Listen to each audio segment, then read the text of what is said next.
Okay, here's a good drill for you to develop your armbar movement and mechanics. Not necessarily how I do an armbar in live training, but this will help develop the movement for you. I always have my partner just put their arms up, and from here, I'm just gonna start to lean forward. You can put your hands on your partner's chest. I'm gonna pick the arm that I'm drilling on, and I'm surrounding it, and I'm doing like a CPR hands. I like to start this armbar motion with 3 separate movements, and then we'll whittle it down to just 1 complete movement. But if I'm breaking it down into 3 separate movements, my weight goes to my hands. I'm gonna slide my knee up and slightly turn, okay? I'm angled almost perpendicular, not quite completely. The next move, my heel is coming to the floor on my opposite leg. And now I'm gonna tuck my heel towards the armpit and lean.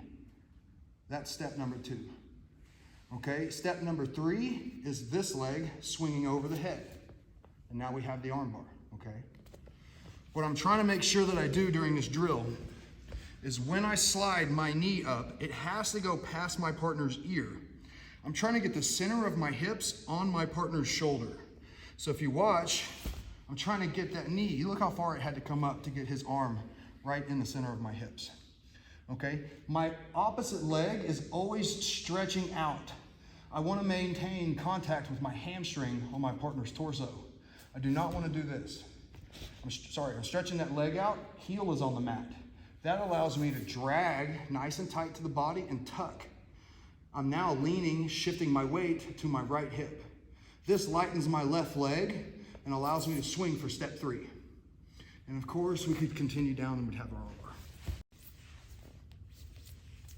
Okay, so now, if I was gonna do it in 2 steps, I'm just gonna combine step 1 and 2.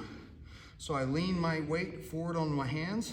Step 1 and 2, I'm just gonna land in that S-mount position with the heel already tucked. You guys see? It's almost like a slight little jump. But I've landed in a perfect spot with my hips in the middle of the arm, or the arm in the middle of the hips, sorry. And now my weight is already shifted to the right. Now, 1 more step, that's step 2. Now we have our 2-step armbar. So if I'm doing this in 1 step, what I'm gonna do is I'm just doing all the steps at once.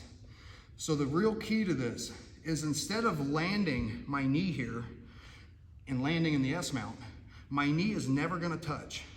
As I jump, I just swing it over the head. My other leg is doing its job by going into the S-mount.